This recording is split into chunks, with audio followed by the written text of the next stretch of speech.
Mega DSC నియామకాలపై దుష్ప్రచారం చేస్తే సహించబోమని శాసనమండలి సభ్యుడు పేరావత్తుల రాజశేఖరం నగర శాసనసభ్యుడు వనమాడి కొండబాబు హెచ్చరించారు. ప్రతిభతో ఉపాధ్యాయ ఉద్యోగాలు సాధించిన అభ్యర్థులను రాజకీయాల కోసం అవమానించడం సరికాదన్నారు.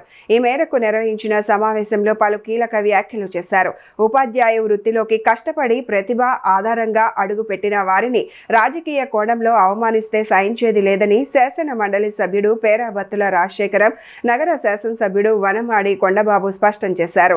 సోమవారం నిర్వహించిన ఉపాధ్యాయ సంఘాల ప్రతినిధులు డిఎస్సిలో ఎంపికైన అభ్యర్థుల సమావేశంలో వారు మాట్లాడారు. రాష్ట్రంలో ఇప్పటి వరకు నిర్వహించిన 15 డిఎస్సిలలో 11 డిఎస్సిలను నిర్వహించిన ఘనత ముఖ్యమంత్రి చంద్రబాబు నాయుడుకే దక్కుతుందని వారు అన్నారు.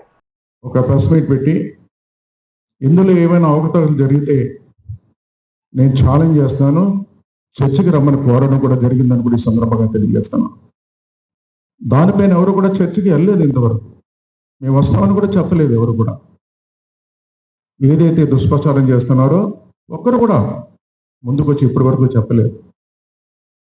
అలాంటి సమయంలో ఈరోజు ఒక పక్కనేమో ఉద్యోగాలు అవకాశాలు వచ్చి మీరు సంతోషంగా ఉన్న సమయంలో ఈరోజు మీలో కూడా ఒక తప్పుడు భావం తీసుకొస్తున్నారు.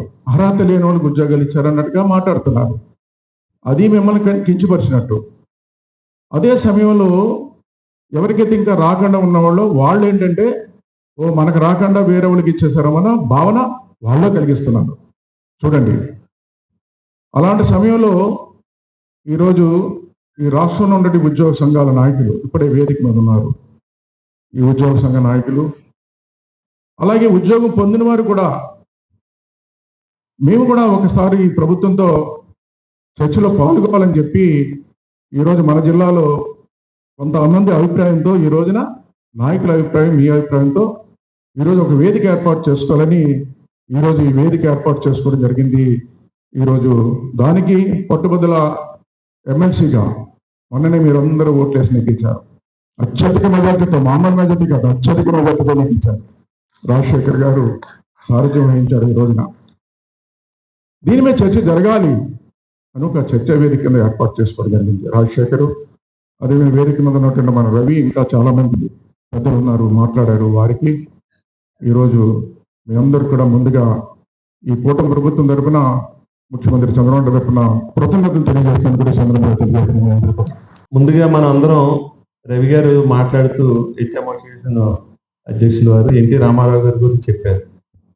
1983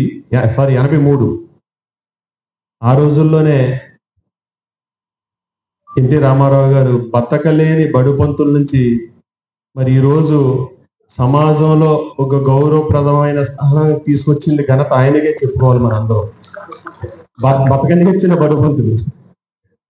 ఎందుకే ఈ మాట మనం చెప్పుకోవాలంటే, ఆ రోజు జీతం గురించి కూడా చెప్పారు పెద్దలు.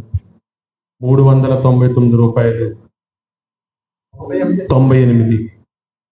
అంటే ఈరోజు మనకి రాజమండ్రి ప్రాంతం నుంచి చాలా మంది వచ్చారు. అలా ఇక్కడికి రావడానికి అయ్యే ట్రాన్స్పోర్ట్ వచ్చి కూడా సరిపోదు మీ అందరికి. ఒక విధంగా చెప్పాలంటే ఆ రోజు జీతం.